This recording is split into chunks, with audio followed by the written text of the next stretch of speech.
우리 주 예수 그리스도로부터 오는 은혜와 평강이 현장으로 나오신 귀한 기도의 용사들과 또 처소에서 영상으로 참여하는 우리 성도님들과 항상 함께 하시길 주님의 이름으로 축복드립니다. 오늘 말씀의 제목은 낙심돼도 끝까지 복음의 증인으로 살아야 한다. 낙심돼도 끝까지 복음의 증인으로 살아야 한다 라는 제목으로 하나님의 말씀 증거하도록 하겠습니다. 여러분들 찬양하는 가운데 주 예수보다 더 귀한 것은 없네. 후렴구가 어떻게 되어지죠? 세상 다 자랑 버렸네. 그렇죠? 세상 명예도 다 버렸죠. 여러분들 그 찬양하시면서 찔림이 있으셨어요? 없으셨어요? 저는 찔림이 많았습니다. 세상 자랑 다 버렸는데, 세상 명예도 다 버렸는데, 그렇게 고백하고 살아왔는데 아직도 세상 것에 마음 뺏겨 있는 저를 발견하였습니다. 오늘 예수 그리스도께서 십자가에 달리시고 오후 3시에 숨을 거두신 그런 날입니다. 오늘 사순절 동안 뿐만 아니라 여러분들 오늘 하루는 어떻게 보내셨습니까? 코로나19로 너무 힘들고 어렵고 막막해서 그것 버티며 사는 것도 힘든데 사순절에 성금요일 지킨다는 것이, 거룩과 경건과 절제의 모양으로 산다는 것이 참 쉽지만은 않습니다. 그러나 우리는 분명히 하나님의 거룩한 백성들입니다. 오늘 말씀의 제목을 잘 기억하시길 바랍니다. 낙심이 되어져도 끝까지 복음의 증인으로 살아야 한다. 신학교 다닐 때 어느 교수님께서 이렇게 말씀을 하시더라고요. 이 책을, 교재를 선택하시면서 이 저자가 하는 의도는 책 제목에 다 담겨져 있다. 그러면서 조사 하나를 가지고도 몇 시간을 강의를 할 수 있다라고 이야기를 하시더라고요. 오늘 말씀을 준비하고 또 강단에 서면서 마음 가운데 또 하나님께서 마음을 주셨습니다. 낙심이 되어져도 끝까지 복음의 증인으로 살아야 한다라고 제목을 제가 정했어요. 기도하면서. 근데 생각을 해보니까 여러분들 복음의 증인으로 사는 일 결코 쉽지 않습니다. 낙심이 되어져도 끝까지 복음의 증인으로 살라고 오늘 도전하고 있어요.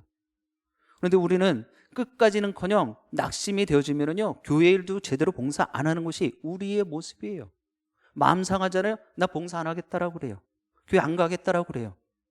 여러분들 그런 생각 한 번도 안 해보셨나요? 저도 해봤어요. 참 힘들다라는 생각이 들었어요. 이렇게까지 마음 상하면서 내가 목회를 해야 되나 이런 마음이 들 때가 있었단 말이에요. 근데 제목을 잘 생각하세요. 낙심이 될지언정 끝까지라는 거예요. 끝까지. 내 기분 나면 복음의 증인으로 사는 것이 아니라 기분이 나든 안 나든 상관없이, 때를 얻든지 못 얻든지 상관없이 우리는 부활의 증인으로 살아야 된, 그리고 그러한 일들을 증인으로 부름을 받았다는 사실을 결코 잊어서는 안 될 것입니다. 여기 여러분들이 지금 코로나19로 여러 모양으로 힘들고 버거우실 거예요. 그리고 오늘 예수님께서 십자가에 달려 죽임을 당하신 그날입니다. 막막하죠. 그래서 오늘 새벽에도 말씀을 들었지만 12시부터 해서 십자가에 달린 뒤부터 12시부터는, 그리고 숨을 거두시는 그 시간까지는 온 세상에 어둠이 뒤덮였다라고 이야기를 하고 있어요. 캄캄해졌다라는 것입니다. 지금 우리는 이 어려움의, 고통의, 어둠의 시간들을 보내고 있단 말이에요. 그런데 세상에 믿음이 없는 사람들처럼 낙심하고 좌절하고 포기할 이유가 없다라는 것입니다. 분명 우리는 3일 만에 부활하실 예수 그리스도를 보고 있고 믿고 있기 때문이에요. 그래서 절대로 좌절하거나 낙심하거나 포기해서는 안 된단 말입니다. 그리고 더 나아가서 우리는 그러한 일들을 나만 알고 있으면 안 된단 말이에요. 증인이 되어줘야 될 것입니다. 예수님이 십자가에 죽임을 당한 뒤에요, 유대 지도자들은요, 종교 지도자들은 더 분주해졌어요. 우리가 생각할 땐 우리 그토록 미워했던 저 사람을 없애야 돼, 처단해야 돼 라고 생각하던 그 예수가 십자가에 달려 죽임을 당했습니다. 그럼 마음이 편해야 되잖아요. 그런데 그렇지 않더라는 거예요. 더 분주해졌어요. 더 마음이 불안해지고 무서워지고 두려워졌단 말입니다. 왜 그럴까요? 예수가 정말 부활하면 어떻게 하지? 또 저 예수를 십자가에 달아놓았는데 그 누군가가 와서 예수를 따르는 무리들이 저 예수를 데리고 가서 살아났다라고 이야기를 하면 어떡하지? 이런 걱정과 무서움과 두려움이 생기는 거예요. 어디 그뿐입니까? 소요가 일어날까 봐, 밀란이 일어날까 봐 더 큰 걱정이 앞선 그런 상황입니다. 그런 가운데 예수님이 죽임을 당하신 갈보리 언덕 현장에서는요, 오늘 말씀 시작에서도 보면 수많은 여인들이 있었다라는 거예요. 여인들만 있었겠습니까? 그것을 처음부터 눈으로 목도하던 증인들이 있었을 거라는 것입니다. 그들을 통하여서 예수님의 죽음이 확실한 역사적 사실임을 증언하고 있고요, 또 입증하고 있다는 것을 우리는 알아야 합니다. 그리고 2000년이 지나서 오늘을 살아가는 우리가 그 부활의 증인이 되어줘야 되고, 그 다시금 부활하신 예수 그리스도의 그 모습을 우리를 통하여 입증할 수 있어야 되는 것입니다. 십자가에 달린 사람의 시신은요, 무덤에 매장하지 않는 것이 그 당시의 관례였어요. 여러분들도 십자가라는 그 형틀이 어떤 형틀인지 아실 거예요. 범죄자가 달려 죽는 그 십자가입니다. 그렇기 때문에 그 범죄자이기 때문에 그를 그냥 장례를 치러주는 것이 아니에요. 그냥 매달아 놓은 채로 죽든지 말든지 까마귀의 밥이 되든지 그렇게 장례를 치르지 않고 달아두는 것입니다. 그리고 그 일반인들에게 경각심을 주기 위해서 십자가에서 그 죽임을 당한 그 범죄자를 내리지 않는 그런 관례가 있었어요. 그런데 더 나아가서 신명기 21장 21절에 보면은요, 죽을 죄를 범해 그를 죽여 나무 위에 달아놓아도 그 시체를 밤이 지나기 전에, 그 하루가 지나기 전에 절대로 그냥 내버려 두지 말라고 이스라엘의 율법에는 이야기를 하고 있습니다. 그 당시의 관례는 십자가에 달려 죽은 사람은 내리지 않는 것이 관례였는데, 이 유대 종교 지도자들이 이 이스라엘의 율법을 알고 있었겠죠. 그리고 아리마대 요셉이라는 이 공회 의원도 그 이스라엘의 율법을 알고 있었을 거예요. 그런 마음에 오늘 아리마대 요셉이라는 사람이 나타나서 빌라도에게 이 십자가에 달려 죽임을 당한 예수를 자에게 달라고 요청을 합니다. 빌라도가 어떻게 했을까요? 그가 공회의 의원인 것과 또 많은 재력을 갖고 있었던 것뿐만 아니라 이런 이스라엘의 율법을 알고 있었기 때문에 그냥 내주었다라고 주석가들은 이야기를 하고 있습니다. 여기 우리가 아리마대 요셉은 대체 누군가? 내용이 정확하게 많이 충분하게 기록되어져 있지 않습니다. 사복음서에 아주 흩어져서 이야기를 하고 있죠. 누가복음 23장 50절과 51절에 이 아리마대 요셉을 묘사하고 있습니다. 공회 의원으로 선하고 의로운 요셉이라 하는 사람이 있으니 그들의 결의와 행사에 찬성하지 아니한 자라. 그는 유대인의 동네 아리마대 사람이요 하나님의 나라를 기다리는 자라. 아멘. 아리마대 요셉이요 공회 의원이었어요. 근데 그 시대에도 회의를 거치면서 예수를 빌라도 총독에게 넘기면서 아마 소수 의견도 있었을 거예요. 모두 다 만장일치로 찬성을 하진 않았을 거라는 거예요. 바로 그 소수 의견의 한 사람이었던 아리마대 요셉이었다라는 것이죠. 그런 그를 가리켜서 오늘 본문에는 예수의 제자다라고 이야기를 하고 있습니다. 부자였던 그는 자신의 가족 무덤으로 소유하고 있었던 새 무덤을 십자가에 달려 죽임을 당한 예수를 위해 아낌없이 내놓았습니다. 이 모습을 보면 그가 상당한 재력을 갖고 있었다라는 것을 보게 되어지는데요, 이 모든 것들이 이사야서 53장에 보면 예언되어져 있었다라는 거예요. 그가 죽임을 당한 후에 부자와 함께 같이 있더라라는 말씀이 이사야서 53장 53절 정도에 기록되어져 있습니다. 이 예언을 확증시키기 위해서 아리마대 사람 요셉을 하나님께서 들어 사용하신 거예요. 그는 대제사장과 장로들이 여전히 예수님의 제자들에게 적대감을 가지고 있다는 것도 알고 있었어요. 예수님의 총애를 받던 대부분의 제자들이 지금 어떻게 되어졌습니까? 찾아볼 수가 없어요. 겁이 나서 두려워서 무서워서 다 흩어져 버렸습니다. 남은 사람이라고 찾아볼 수가 없는 거예요. 저 십자가에서 죽임을 당하여서 고개를 정말 떨구고 있는 그 예수를 바라보면서 누군가 저 시신을 거둬야 될 텐데 라는 생각을 해보니 주위에 거둘 사람이 없는 거예요. 결국 자신이 그 예수의 시신을 거두게 되었습니다. 그리고 그 예수님의 그 시신을 안치할 무덤을 제공하게 되어지죠. 자신이 예수님을 따르는 제자임을 아주 여과 없이 드러내고 있는 거예요. 그런데 이런 모습이 여러분들이 쉽겠습니까? 우리 작년에도 그렇고 지금도 마찬가지예요. 뭐 그 이전에도 직장 생활하시면서 나는 기독교인입니다. 나는 크리스찬입니다. 내가 그래서 주일에는 교회를 가야 되니 내가 이 일을 할 수가 없겠습니다. 이렇게 이야기한다는 게 쉽지 않다는 거예요. 지금은 그런 모습들이 덜해졌지만 군대에서도 그랬고요. 예전엔 직장 생활에서 술, 담배 하는 모습들 가지고도 이야기를 많이 들었잖아요. 감출 수밖에 없었어요. 어떻게 보면 내가 진급을 하고 내가 회사 생활을 하는데 불이익을 당할까 걱정되어져서 염려가 되어져서 차마 내가 기독교인입니다. 난 그래서 그런 일들을 할 수가 없습니다. 라고 이야기를 못한 그런 모습을 우리는 자주 들었었습니다. 아리마대 요셉의 모습을 한번 보세요. 부자였어요. 공회 의원이었어요. 어느 정도 그 유대인들 사이에서는요 지도자급이었단 말이에요. 그런데 내가 예수의 제자입니다. 이걸 여과 없이 가감하게 드러낸 거예요. 그런 사랑과 섬김으로 사셨던 예수 그리스도의 죽음이 죄인들을 위한 희생임을 알았다는 거예요. 깨달았다는 것입니다. 그래서 정말 내 모든 것을 다른 사람들이 폄하하고 비난하고 조롱한다 할지라도 용기를 내서 내가 예수를 모시겠다라고 그렇게 마음을 먹고 행동한 것입니다. 그 희생의 앞에서 자신이 가진 사회적 지위나 지도자들의 적대감은 아랑곳 없는 거예요. 신경 쓰지 않은 거예요.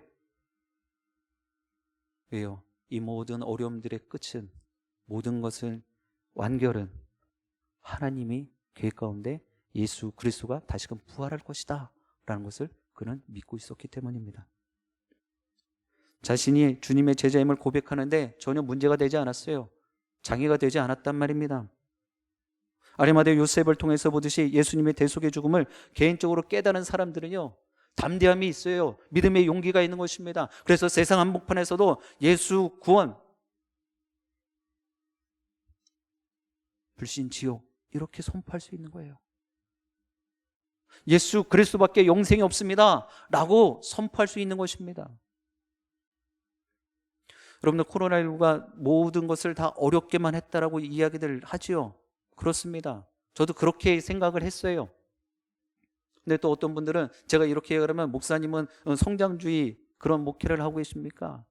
이렇게 이야기할 수도 있지만 성공주의 목회를 하고 계십니까? 할 수도 있지만 여러분들 얼마 전에 교계신문을 보다 깜짝 놀랐어요. 코로나19 때 부흥한 교회를 소개했어요.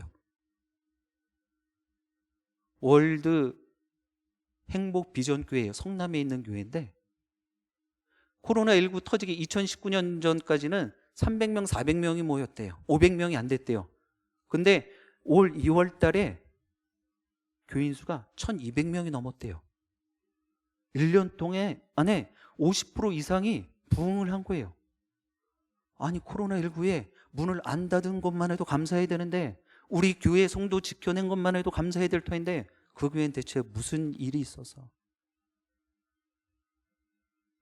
아니에요, 여러분들. 믿음의 용기와 믿음의 담대함은요 어떤 상황 형편도 이겨낼 수 있는 줄 믿습니다. 그 비단 성장만 이야기하는 것이 아니에요. 여러분들 지금 많이 힘들어요. 특히나 우리 이따가도 같이 기도하겠지만 아프신 분들이 왜 그렇게 많은지 모르겠어요. 아파도 그냥 보통 그냥 감기 그냥 약 안 먹고도 그냥 잘 쉬면 일주일이면 낫는 그런 병이 아니라 이거는 중한 병들만 다 걸려오 계셔요. 그러면 지금 제가 이야기하는 것처럼 낙심되지 않을까요? 좌절되지 않을까요? 포기되지 않을까요? 왜 하필 나야? 왜 하필 우리 가족이야? 이런 생각 안 들까요? 그럴 때일수록 뭐가 필요합니까?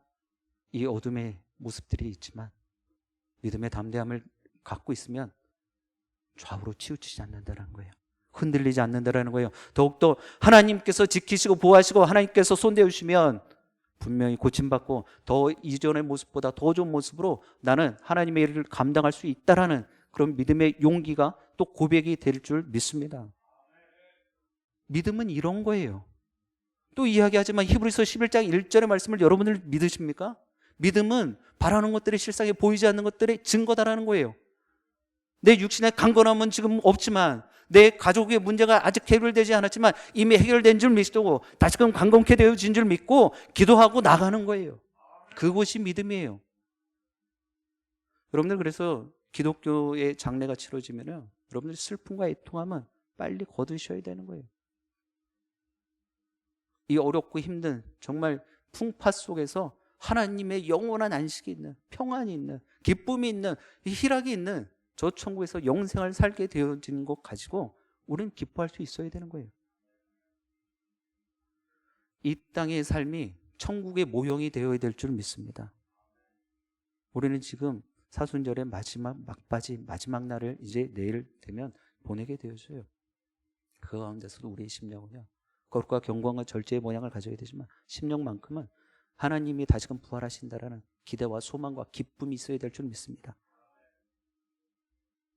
근데 이 과정들을 잘 감당하고 버텨낸 분들은 이 기쁨이 탁 터지면은요, 정말 어디 무슨 로또 대박 맞은 것처럼, 복권 탁 맞은 것처럼 기쁨과 감사함이 막 넘쳐나는데요, 이 과정을 제대로 감당하지 못한 분들은요, 힘들게 하고 또 낙심하고 좌절하고 포기하는 모습으로 지나온 분들은요, 큰 감흥이 없어요.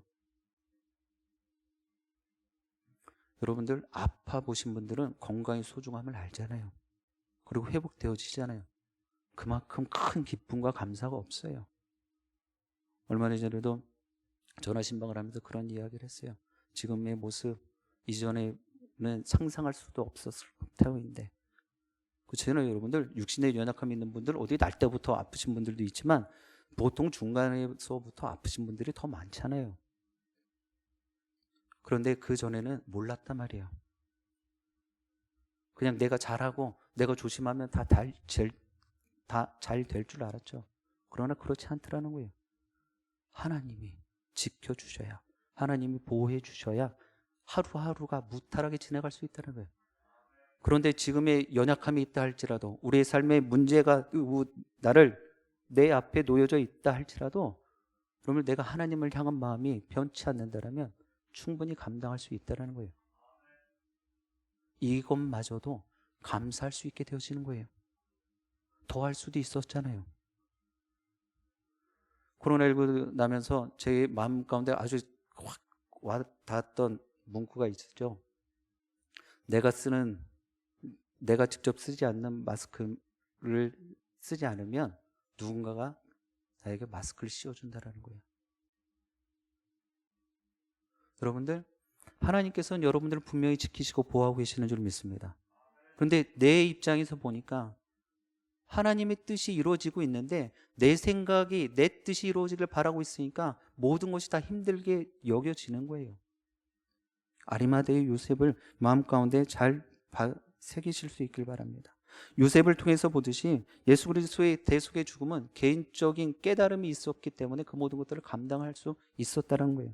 사랑하는 영신의 기도용 여러분, 예수님은 오늘을 살아가는 우리들에게 제자에 합당한 헌신을 분명히 요구하고 계십니다. 여러분들을 다 하나님의 백성으로 예수 그리스도의 제자로 다 불러주셨어요. 그럼 제자로서 예수 스승 대신 예수님의 그 길을 따라가는 것이 제자의 도리 아닙니까? 어떤 상황에서도 예수 그리스도를 따르는 하나님의 백성이요 예수의 제자임을 잊지 않게 되길 주님 이름으로 간절히 축복드립니다. 예수님의 죽음의 정과정을 지켜본 사람들이 또 있습니다. 오늘 본문 말씀에도 기록되어 있는 것처럼 수많은 여인 중에 이름이 기록되어 있는 여인들이 있죠. 갈릴리에서부터 따라온 여인들입니다. 막달라 마리아와 또 야고보와 요셉의 어머니 마리아가 있어요. 그들은 예수님이 사역하시는 현장에 함께하며 예수님과 제자들을 섬기던 사람들입니다. 그런데 이 여인들은 이 섬김은 예수님의 십자가에 못 박히실 때나 또 무덤에 장사되실 때도 변함없이 지속돼요. 그래서 오늘 말씀의 제목을 여러분들 마음 가운데 새기시라 말씀드렸어요. 무엇입니까? 낙심돼도 끝까지 복음의 증인으로 살아야 한다는, 끝까지예요. 끝까지. 방점은 끝까지입니다. 낙심돼도 복음의 증인으로 살아간다라고 하면 기분 좋을 때 뭐 덤벙덤벙 할 수 있어요. 근데 끝까지예요. 항상 한결같이 라는 의미인 것이죠. 그런데 이 여인들의 섬김은 예수님이 십자가에 못 박히실 때, 무덤에 장사되실 때 변함없이 일어났다는 거예요. 당시 다른 제자들은 어떠했습니까? 예수님과 3년 동안 동고동락했잖아요. 한솥밥 먹었잖아요. 그런데 이 갈보리 언덕에서는 찾아볼 수가 없더라는 거예요. 그렇게 믿었던 베드로마저 새벽닭이 울기 전에 3번 부인했지 않습니까? 예수님을 언제 그랬냐는 듯이 다 배반하고 떠나버렸습니다. 그런데 이 여인들은 끝까지 예수님을 버리지 않았어요. 조용히 묵묵히 그들을 따랐습니다. 예수님께서는 충성스러운 그들을 사용하셔서 이 자신의 죽음과 부활을 증거하는 첫 번째 증인으로 세우셨어요. 부활의 첫 번째 증인이 누구인지 여러분들 우리는 잘 알고 있지 않습니까? 바로 막달라 마리아와 마리아예요. 예수님은 제자들에게 요구되는 덕목 중 하나가, 예수님의 제자들에게 바라는 것들이 있어요. 바로 여인들이 보여준 것과 같은 신실함이에요. 한결같음이에요. 끝까지 따르겠습니다. 당신의 형상으로 우리가 지음받았으니 당신이 가신 길을 따르겠습니다. 이 고백이 한결같으셔야 된단 말이에요. 오늘로 끝나시면 안 되는 거예요. 부활절 맞았다고 부활의 기쁨으로 부활절 계란 먹으면서 끝내시면 안 된단 말이에요. 그 뒤로도 십자가의 길을 계속해서 따라가실 수 있어야 되는 것입니다. 어떤 모습으로요? 좌절하고 낙심하고 포기한 모습이 아니라 기쁨과 감사함으로, 순종함으로, 충성함으로 따르셔야 된단 말입니다. 더욱이 충성함은요, 하나님을 기쁘시게 하는 성령의 열매임을 꼭 기억하시길 바랍니다. 사랑하는 영신의 기도 영사 여러분, 우리는 삶에서 날마다 크고 작은 어려움과 아픔과 고난을 만나게 되어져 있어요. 여기에서 자유로우신 분들 계십니까? 그런 고난과 역경 속에서 우리의 믿음과 하나님을 향한 충성이 흔들린다면 예수님의 곁을 우리는 지킬 수가 없는 거예요. 한결같을 수가 없는 것입니다. 그 모습은요, 예수님이 십자가에 달려 죽임을 당하게 되자 혼미백산에서 자기 목숨 하나 살자고 도망을 쳐버린, 배반을 해버린 남은 제자들과 다를 바 없다라는 것입니다. 이 시간 오늘 본문에 아리마대 요셉과 또 예수님을 갈릴리에서부터 쫓았던, 따랐던 그 여인들의 모습을 보시면서 충성된 모습을 보고 도전하시게 되기를 주님의 이름으로 축복드립니다. 고린도전서 15장 58절의 말씀입니다. 그러므로 내 사랑하는 형제들아, 견실하며 흔들리지 말고 항상 주의 일에 더욱 힘쓰는 자들이 되라. 이는 너희 수고가 주 안에서 헛되지 않은 줄 알미라. 아멘. 이 말씀의 방점은요, 하반절에 있어요. 너희 수고가 주 안에서 헛되지 않은 줄 알미라. 여러분들의 이 힘겹고 어려운, 정말 이 영적인 전쟁터에서의 이 전투하는 모습들, 정말 사단 마귀를 대적하고 있는 이 모습들을 하나님께서는 외면하지 않으신다는 거예요. 피눈물 나는 이 모습을, 가슴을 치며 애통하며 울부짖는 이 모습을 이미 다 알고 계시다라는 거예요. 그리고 그 수고는, 그 눈물은 헛되지 않다라고 우리들에게 약속하고 계십니다. 여러분들 지금 행복하게 사시겠습니까? 영생을 즐겁고 행복하게 사시겠습니까? 선택해 보세요. 저는 영생을 행복하고 즐겁게 살겠어요. 그러면 지금 놓여져 있는 이 잠깐의 고난, 아픔, 고통들은요, 감내하셔야 된단 말이에요.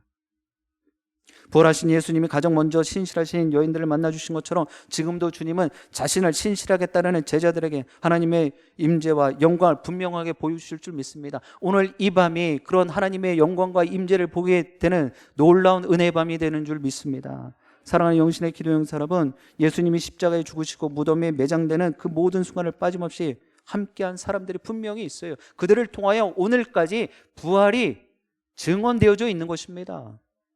그러나 그들은 예수님의 죽음 앞에서 낙심하지 않았어요. 죽임을 목도하였지만 좌절하지 않았단 말이에요. 포기하지 않았단 말이에요. 그런데 더 놀라운 사실은요, 사단 마귀 어둠의 세력들도 예수 그리스도의 부활을 두려워하고 무서워하고 알고 있었다는 게 문제예요. 오늘 말씀 본문에 보니까 63절 64절을 보니까 그들도 알았어요. 주여 저 속이던 자가 살아있을 때 말하되 내가 사흘 후에 다시 살아나리라 한 것을 우리가 기억하노니. 마귀들도 안다라는 거예요. 예수 그리스도의 능력과 권세를 어둠의 세력들도 알고 있단 말이에요. 근데 우리는 왜 몰라요? 왜 이렇게 삶을 살아가는데 세상을 따라갈 수밖에 없냐 말이에요. 세상을 이끌어야죠. 세상을 주도해야죠. 세상 사람들이 우리를 보고 부러워해야 되는데 오히려 우리가 그들을 바라보면서 시기하고 부러워하고 있어요. 얼마나 안타까운 모습입니까? 이제 예수 그리스도를 따르다 보면 우리를 절망과 낙심과 또 좌절시키는 고난과 환난이 분명히 있어요. 연세가 드시면 이 모든 것들을 초월하신다라고 하지만 자녀들을 바라보면서 내 남은 삶을 생각해 보면 깜깜하실 때도 있을 거예요. 왜요? 오르막이 있는 인생이 아니라 이제는 내리막이 인생이 만들어지기 때문이에요. 어느 한 정점을 찍으면 인생은 내려가는 것이 순리지 올라갈 일은 없어요. 건강도 어느 정점을 찍으면 더 좋아지질 않아요. 세상의 모든 일들이 그렇단 말입니다. 정점을 찍으면 내려올 수밖에 없는 거예요. 그럴 때 그런 모습에 좌절하고 낙심하고 뒤를 돌아보면서 그땐 그랬는데 이 자리만 지키겠다라고 있으셔서는 안 된단 말이에요. 오늘 책자를 읽어보니까 이런 내용이 있습니다. 여러분들 은퇴를요 영어로 리타이어라고 이야기를 합니다. 리타이어. 그랬더니 그 책에서 이야기하는 것은 이 은퇴라는 것은 타이어를 바꾸는 거다. RE를 쓰면 보통 이제 바꾼다라는 의미가 좀 있거든요. 타이어를 바꾼다라고 그렇게 책에서 소개를 하고 있더라고요. 그러면 은퇴하는 것이 끝난 게 아니더라는 거예요. 타이어 바꿔서 다시 달린다라고 그렇게 이야기를 하더라고요. 하나님 편에 있으면은요 우리가 아무리 나이를 먹든지 또 노쇠하든지 건강이 없든지 물질이 없든지 상관없다는 거예요. 하나님께서는 그 모습 그대로 사용하실 수 있는 분인 줄 믿습니다. 건강이 없어요? 하나님은 건강이 없는 사람도 들어 쓰실 수 있는 분이에요. 우리가 물질이 없어요? 물질이 없어도 하나님께서는 그 물질 없는 사람도 들어서 쓰실 수 있는 분인 줄 믿습니다. 하나님은 그런 놀라운 능력의 하나님이십니다. 우리가 그 사실을 절대 잊어서는 안 돼요. 어둠의 세력도 알고 있잖아요. 다시금 3일 만에 부활하면 어떡하냐. 우리가 익히 들어서 알고 있다는 거예요. 이제 여러분들도 그 사실을 깨달아 알게 되길, 체험케 되어지길 주님의 이름으로 축복드립니다. 우리 주님 비록 십자가에 달려 죽임을 당하셨지만 3일 만에 분명 부활하실 줄 믿습니다. 부활하신 줄 믿습니다. 그 사실을 믿으시고 오늘 말씀 가운데서 우리가 낙심될지라도 끝까지 부활의 증인이 되어지고 또 우리 영신교회 공동체도 이 증인되어지는 또 하나님의 나라를 확장시키는 일에 쉼없이 다른박질하게 되어지는 귀한 모습 되길 주님의 이름으로 간절히 축원드립니다. 기도하시겠습니다. 고맙고 주신 하나님 참으로 감사합니다. 주님께서 십자가에 달려 죽임을 당하신 사건은 너무나 마음이 아프고 인간적으로 봤을 땐 정말 염치 없는 모습이지만 분명 하나님의 섭리와 계획 가운데 이 모든 일들이 운영되어지고 또 움직이고 있는 줄 믿습니다. 그 사실을 잊지 않게 하여 주옵시고 분명 하나님께서는 죽은 자 가운데서 3일 만에 사흘 만에 부활하신 줄 믿습니다. 이제 우리가 그러한 주님의 부활의 증인되게 하여 주옵소서.